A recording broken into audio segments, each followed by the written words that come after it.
Un asesino trató de eliminar todas las huellas del crimen, pero progresivamente fue añadiendo nuevas pruebas forenses que dejaron estupefactos a los investigadores, hasta que los científicos probaron una técnica que nunca había sido aplicada en un caso criminal. Dicha innovación supuso un hito en la ciencia forense.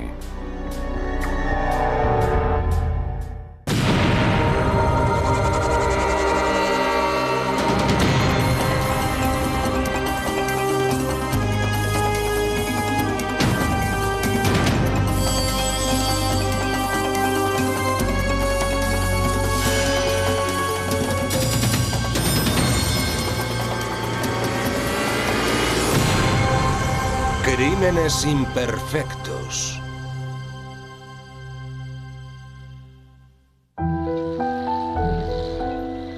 Farmersville, Texas, es la personificación de la América rural. En otro tiempo fue conocida por su ingente producción de cebollas. Es un lugar donde los valores tradicionales siguen vigentes. Aún hay personas por aquí que te dicen: nosotros no echamos el cerrojo, estamos en Farmersville. Raquel Toleson, de 20 años de edad, nació y creció aquí. Y también aquí es donde decidió criar a su hija Avery, de solo 6 meses. Era una persona feliz. Tenía los problemas típicos de cualquier otro joven de su edad. Pero era una madre excepcional. Estaba muy entregada a su bebé. Raquel sufrió un proceso de divorcio nada agradable y vivía a solas con su hija cerca del centro del pueblo. A eso de las 7:30 de la mañana, en un cálido día primaveral de 2004, la madre de Raquel pasó a visitarla. Dentro, encontró a Avery sola en la cama. Sin embargo, vio que Raquel no estaba en casa. Empecé a llamarla Raquel, pero no contestaba. Decidí mirar en los armarios, debajo de la cama, pero no estaba allí. Había indicios de que algo había ocurrido.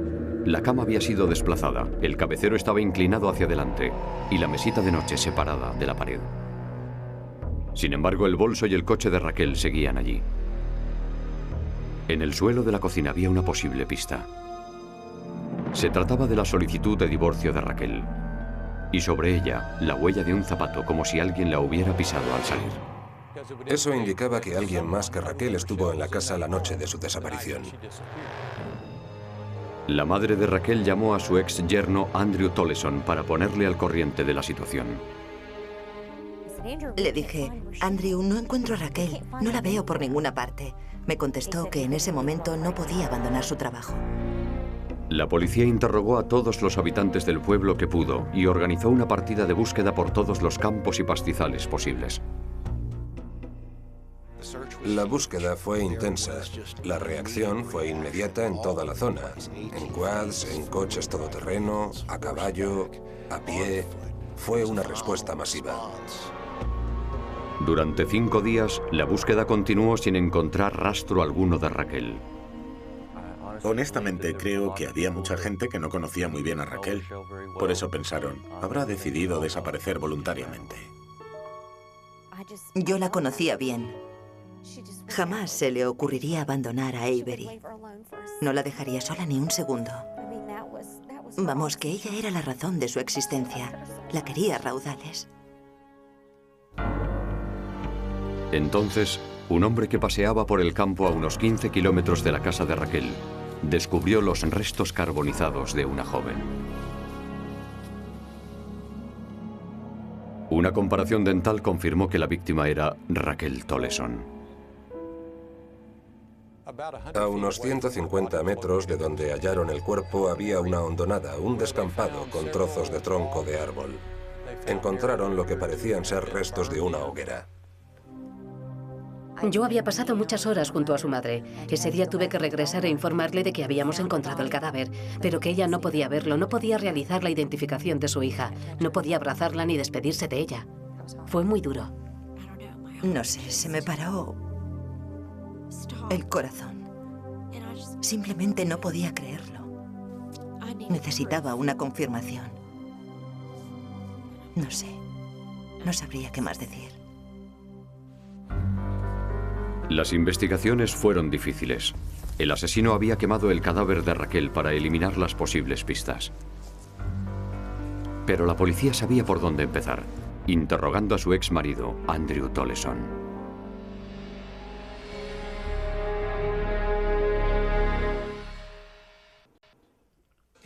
Ciertas personas cometen actos que no deberían cometer y que nos provocan aflicción. La mayor parte de los habitantes de Farmersville, Texas, acudieron al funeral de Raquel Tollefson celebrado en la iglesia baptista del pueblo. Fue difícil para ellos comprender cómo pudo ser raptada Raquel en su propia casa, en mitad de la noche, y que nadie se enterara. No había forasteros en Farmersville. Su casa estaba a 3 manzanas del cuartel de la policía y a 2 de la plaza del pueblo. No creo que los agentes tampoco pensaran que el criminal fuera un desconocido. Sin duda todos intuían que ella le conocería y que éste la raptó. Se conocerían entre sí. Por regla general, y tratándose de una aldea, tenía que ser alguien perteneciente a su entorno social. No quiero decir que fuera un amigo íntimo, pero sí alguien que conociera a la víctima. La autopsia reveló que Raquel había sido violada, apuñalada, y que su muerte había sido producida por estrangulamiento. Yo estaba horrorizada, pues además de madre soy también abuela. El hecho de que una persona le pueda hacer eso a otro ser humano me parece horripilante. Las circunstancias de este caso fueron horrendas. Se trataba de una joven madre, una víctima completamente inocente, que fue raptada en mitad de la noche, brutalmente violada, estrangulada hasta morir y apuñalada. Y encima su cuerpo fue llevado a un lugar apartado y arrojado como si fuera un desperdicio. Para los investigadores, la única persona con un móvil posible era de quien se había separado, Andrew. Principalmente porque él no quería el divorcio. Raquel maduró mucho más rápido que Andrew durante el tiempo en el que vivieron juntos. Andrew, para allá. Creo que la relación abocó al fracaso y que Raquel fue consciente, o bien intuyó, según mi parecer, que así no iban a ninguna parte y que por tanto era el momento de abandonar el nido. Andrew dispuso de una coartada para la noche del asesinato de Raquel. Declaró que estuvo en una fiesta con sus amigos. Uno de ellos luego le llevó en coche a su casa y también dijo que no volvió a salir de ella hasta la mañana siguiente para dirigirse al trabajo. Esa noche acabó borracho como una cuba. Además, disponíamos de pruebas que confirmaban que había pasado toda la noche en su casa debido a la intoxicación etílica. La coartada parecía consistente, hasta que los investigadores se enteraron de que encendieron una hoguera en la fiesta. Era una coincidencia interesante, porque el cuerpo de Raquel había sido calcinado en una hoguera. Por tanto, el teniente Larry Smart quería saber si había conexión alguna entre la hoguera de la fiesta y la escena del crimen. Fuimos recogiendo esos zoquetes para someterlos a un análisis forense. El teniente Smart envió las muestras de madera de la hoguera y de la escena del crimen al doctor en geografía Henry Grissino Mayer, profesor asociado en la Universidad de Tennessee. Al principio no me entusiasmaba mucho la idea y creo que tampoco al teniente Smart. En fin, que yo no albergaba muchas esperanzas.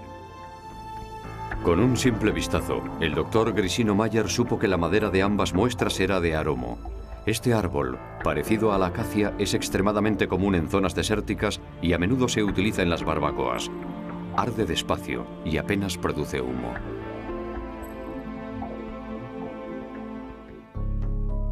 Pero prácticamente no había forma alguna de adivinar si ambas muestras de madera tenían el mismo origen. No tenían marcas de sierra peculiares, y los anillos no aportaban ninguna información útil. Es un tipo de madera con pequeñas vetas por todos los anillos. En consecuencia, si lijamos la superficie, dichos anillos no quedan muy delimitados. Yo estaba bastante desanimado, sobre todo porque se trataba de una buena evidencia. Pero el doctor Grissino Mayer se acordó de lo siguiente, de una nueva prueba sobre la cual había leído algo y que permitía identificar la huella química de la madera. La espectroscopia de plasma inducida por láser es realmente algo reciente, lleva muy poco en funcionamiento. Sin embargo, ahora es utilizada por el FBI, se usa en contraterrorismo y la experta en el tema es una tal doctora Martin.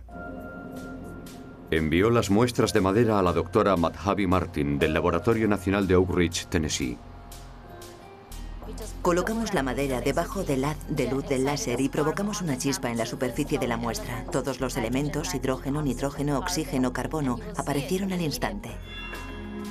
La chispa, conocida como nube de plasma, contiene todos los elementos químicos de la muestra. Y el espectrómetro consigue identificar todos esos componentes. La mayor parte de los elementos químicos son comunes, pero otros no. Estos en particular contenían titanio, lo cual me dejó anonadada. Vimos titanio en abundancia en todo el espectro cromático. El titanio no es un componente natural de la madera. Esto sugería que su árbol originario crecía cerca de una zona industrial, donde el titanio contaminaba las aguas subterráneas. 11 troncos fueron analizados, 8 pertenecientes a la escena del crimen y otros 3 de la hoguera. Todos tenían los mismos componentes químicos e idénticos niveles de titanio. Fuimos capaces de establecer que las dos muestras de madera coincidían en un 99,99% en su composición. Ambas procedían del mismo conjunto de árboles, si es que no eran del mismo ejemplar. Esto fue una primicia para la ciencia forense. Nunca antes dos muestras de madera diferentes que tenían que ver con un mismo crimen habían resultado tener la misma huella química. En un 99,99%, es asombroso. Me quedé pasmado. Si alguien hubiera venido y nos hubiera dicho que tenían una certeza del 90% de que la madera procedía del mismo árbol o del mismo bosque, ya de por sí nos hubiéramos quedado impresionados. Dado que la madera de la hoguera era la misma que la utilizada para quemar el cadáver de Raquel, esto suponía ser una prueba casual y a la vez excepcional, que apuntaba a Andrew Tollison como el asesino. O tal vez no. Raquel Tollison fue raptada en su casa, supuestamente por alguien a quien ella conocía, y su cuerpo calcinado fue encontrado en un apartado bosque. El exmarido de Raquel, Andrew, estaba en la fiesta de la hoguera la noche que Raquel fue raptada. Y la madera empleada coincidía con la utilizada para carbonizar el cuerpo de ella en un 99,9%. Esta prueba era una posible conexión entre Andrew Tollison y la escena del crimen de su ex esposa. Cada vez que se produce una desaparición, y especialmente cuando hay un divorcio de por medio, el marido o todos los que tengan que ver con él se convierten en sospechosos del caso. Pero esta conclusión es precipitada. Los presentes en la fiesta dijeron a los investigadores que Andrew Tollison no tenía nada que ver con la hoguera. Fue otra persona la que trajo la leña de Aromo al lugar. Se trataba de Moisés Mendoza, de 21 años, quien trabajaba reparando aparatos de aire acondicionado y conocido tanto de Raquel como de Andrew. Fueron al colegio juntos. Para que lo comprobaran, les enseñé fotos tanto de los primeros como de los últimos años de primaria. Y por extraño que parezca, él siempre coincidió con ella en alguna de sus clases. Cuando Raquel y Andrew se separaron, amigos de ambos declararon que Mendoza les había dicho que estaba muy interesado en salir con ella. Quizás Moisés quería ser un amigo mucho más especial respecto a lo que Raquel quería ser.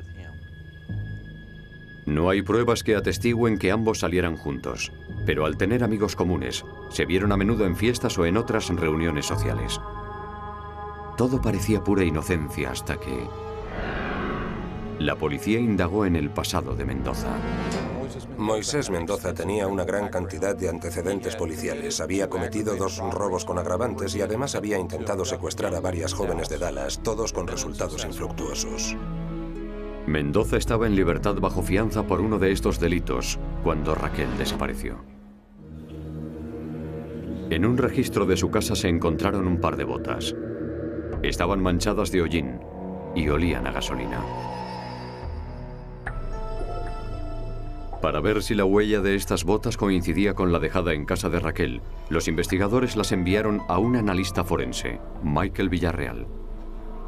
realizó impresiones de las suelas e hizo una comparación visual con parte de la huella encontrada en casa de Raquel. Una vez que vi que había similitudes en el tamaño, forma y diseño, eché un vistazo más minucioso a otras características más específicas. Entonces pude comprobar que dichas particularidades de una de las suelas coincidían con las de la parte de la huella encontrada. Las características accidentales son resultado de cómo uno ande con el calzado. Estas son únicas en cada par de zapatos. En este caso, la huella dejada en el acta de divorcio era asombrosamente clara, perfecta para someterla a una comparación. El dibujo del talón de la bota izquierda no dejaba lugar a dudas. Me fue posible determinar que una de las botas en cuestión correspondía con la huella parcialmente dejada en el papel. Lo que averiguaron es que encajaba a la perfección. La policía también analizó unos pantalones vaqueros cubiertos de tizne. Debajo del hollín había diminutas manchas de sangre. El perfil genético de la sangre correspondía con el de Raquel Tollefson. Los investigadores de homicidios informaron a Mendoza de los resultados de las pruebas forenses. Era como si no le importara. Estaba completamente ajeno a la situación. No mostraba remordimientos. Era una persona muy fría. No me lo creía. Me desperté al día siguiente y me dije, tío, tiene que haber sido un sueño. Estaba tan muerto de miedo que no quería asumir la realidad. Pero no, había sido real. Yo fui el autor. Estoy convencido de esto. En algunas personas existe un lado violento que les domina. Y esto es lo que le sucedía a Moisés Mendoza. Se lo había pedido el cuerpo esa noche y no iba a haber nadie que le parara. Según la acusación, la noche del crimen Moisés Mendoza acudió a la fiesta y trajo consigo algo de leña para encender una hoguera. Los testigos afirman que Mendoza estuvo bebiendo y se mostraba irado. Tuvo encontronazos con varias personas de la fiesta. Tuvo un altercado con 2 chicas a las que incluso amenazó con matar. Les dijo que les cortaría la cabeza. Estuvo profiriendo toda clase de amenazas. Cuando Mendoza vio que Andrew Tollefson no vino acompañado a la fiesta, dedujo que Raquel estaría sola en casa.